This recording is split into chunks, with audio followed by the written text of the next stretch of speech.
Amigos y conocidos, uno de los primeros oficiales de nuestras Fuerzas Armadas que reconoció el valor del karate fue el almirante Rokuro Yashiro, quien había ganado considerable fama en la guerra contra Rusia. Como el lector recordará, fue él quien me llamó a Okinawa, y al quedar tan impresionado por la demostración de karate, ordenó a los oficiales y hombres bajo su mando que lo practicasen. No tengo idea de cómo el almirante Yashiro supo que estaba en Tokio, pero lo sabía y un día me invitó a su casa en Koishikawa Haramachi. Él recordó todo lo que había visto en Okinawa y me dijo que él mismo, así como sus hijos y nietos, querían aprender karate. De esta forma, acordé visitar su casa una vez a la semana para enseñarles el arte. Cuando llegó el día de práctica, me atendió personalmente en la puerta de su casa, usando un formal kimono. Y después que terminamos nuestra práctica, me fue a despedir.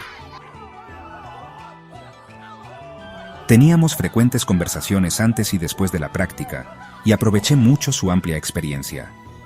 Encontré en él un hombre digno de admiración. Otro hombre de la Marina de quien aprendí muchas cosas valiosas fue Isamu Takeshita, quien también llegó a tener más tarde el grado de almirante. Esto puede parecer extraño, pero varios luchadores de sumo eran conocidos y estudiantes míos. Uichiro Onishiki, por ejemplo, era un famoso campeón en ese entonces, aunque quizás la joven generación actual no recuerde su nombre. A veces él traía a otros luchadores durante las prácticas en mi dojo Meisei-yuku, pero como mi dojo era bastante chico y los luchadores de sumo no, prefería mostrarles mis katas en el establo de Onishiki en Ryogoku.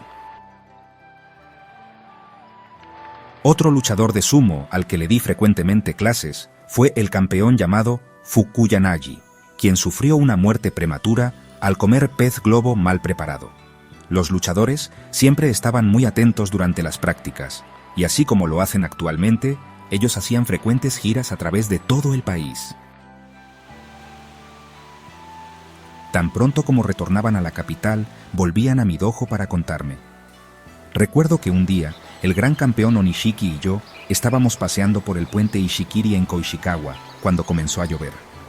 Como solía suceder, yo no llevaba paraguas, pero Onishiki inmediatamente abrió el suyo sobre nuestras cabezas. Pero como Onishiki era más que 6 pies de alto, mientras que yo era solo de 5 pies, su paraguas no me cubría mucho. Viendo esto, él insistió en cubrirme con sus paraguas diciéndome, «Si usted me permite». Él se colocó una toalla de manos sobre su cabeza y continuamos caminando. Después de su retiro, Onishiki abrió un restaurante en Tsukiji y una noche me invitó a cenar. Me ofreció un almohadón para sentarme mientras que él se sentó directamente sobre la estera de paja, siguiendo estrictamente la ceremonia apropiada entre maestro y alumno. Yo no quería, pero estaba profundamente impresionado por el gran sentido de corrección del primer gran campeón. Además de Onishiki y Fukuyanagi, había media docena de otros famosos luchadores que estudiaban karate conmigo, y aunque yo les enseñaba, aprendí mucho de ellos. Mi conclusión fue que el fin último tanto del karate como del sumo era el mismo, el entrenamiento del cuerpo y de la mente.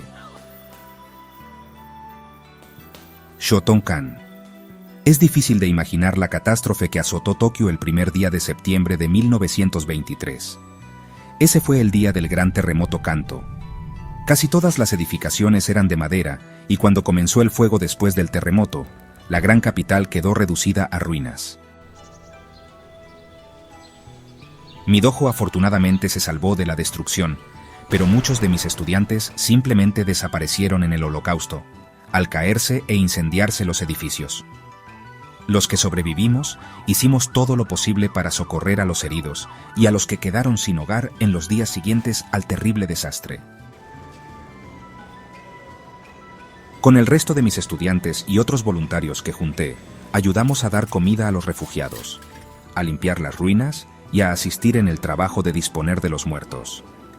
Por supuesto, tuve que posponer el trabajo de enseñar karate, pero el salario para subsistir no podía ser diferido.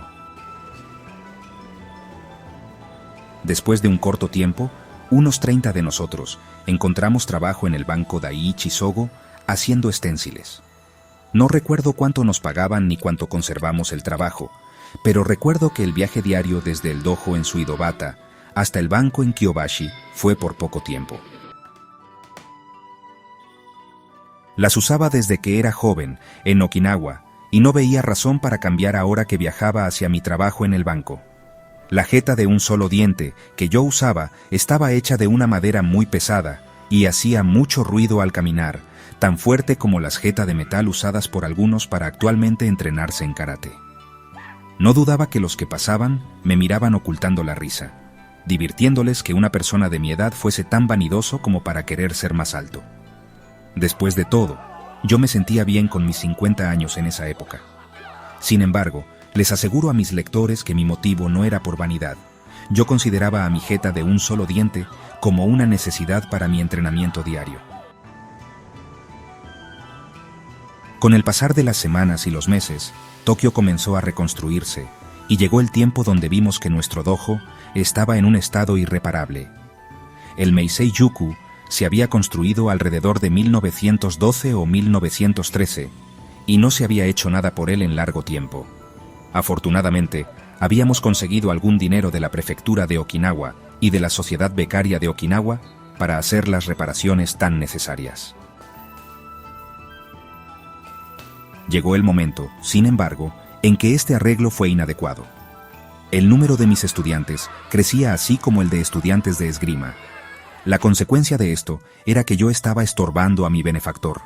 Desafortunadamente, mi situación financiera era aún mala y no podía hacer aquello que quería, construir un dojo específico para karate. Fue alrededor de 1935 en que un Comité Nacional de Apoyo al Karate solicitó los fondos necesarios para construir el primer dojo de karate en Japón.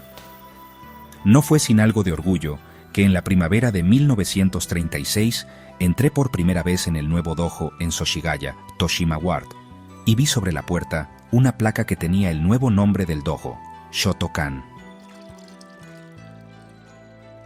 Ese fue el nombre que decidió ponerle el comité. Yo no tenía idea de que ellos habían elegido el nombre que usaba en mi juventud para firmar los poemas chinos que escribía. También estaba triste porque hubiese querido que principalmente los maestros Asato e Itosu estuviesen y enseñasen en mi dojo.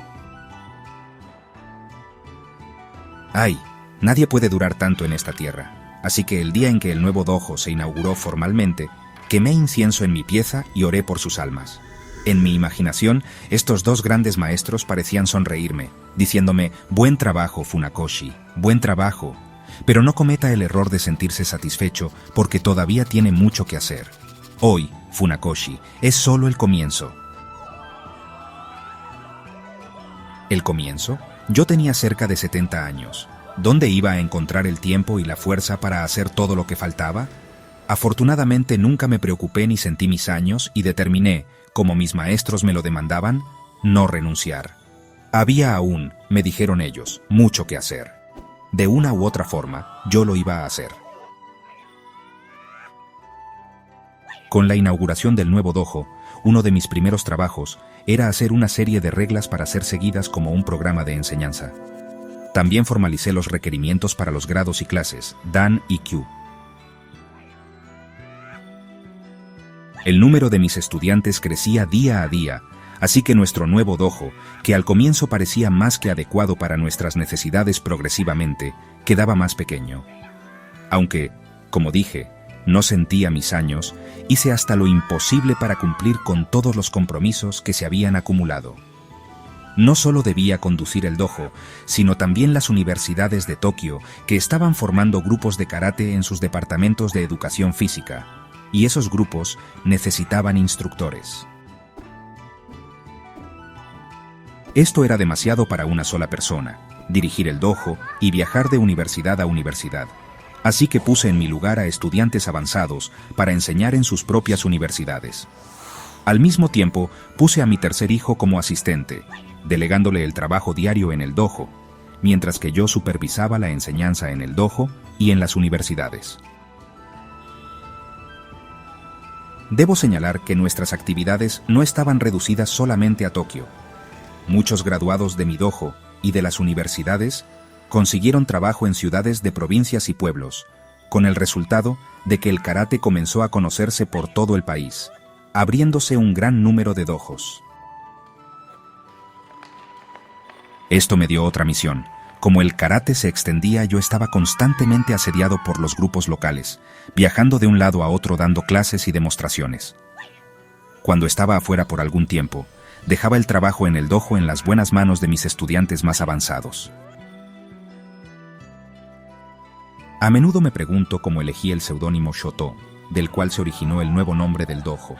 La palabra Shoto significa literalmente en japonés ondular de los pinos, y aunque no tiene un significado misterioso, de todas maneras me gustaría contarles por qué lo elegí.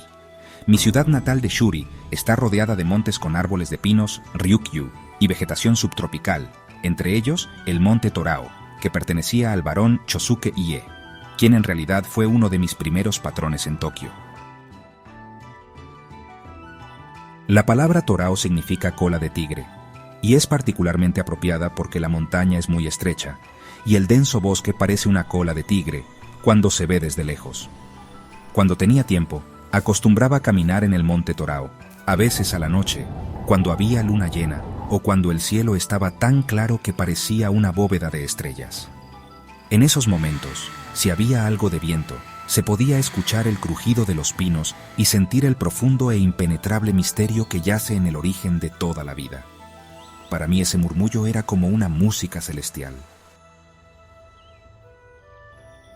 Poetas de todo el mundo cantaron acerca del profundo misterio que yace en los bosques, y yo fui atraído por el encanto de la soledad en donde ellos eran un símbolo. Quizás mi amor por la naturaleza se intensificó porque era hijo único y un chico débil. Pero creo que es una exageración llamarme un solitario. No obstante, después de una fuerte práctica de karate, yo no encontraba nada mejor que ir al bosque y pasear en soledad.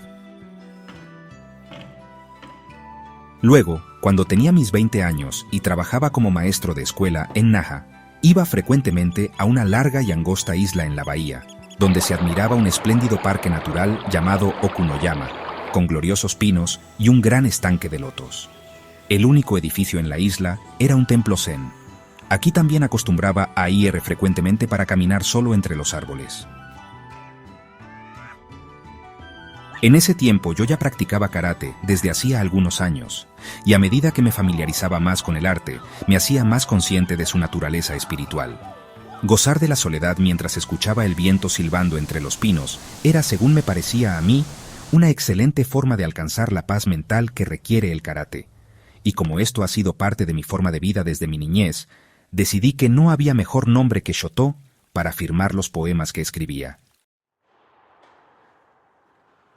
A medida que pasaban los años, este nombre se hizo más conocido que el que mis padres me dieron al nacer, y a menudo encuentro que si no escribo Shoto junto con Funakoshi, la gente puede no reconocer.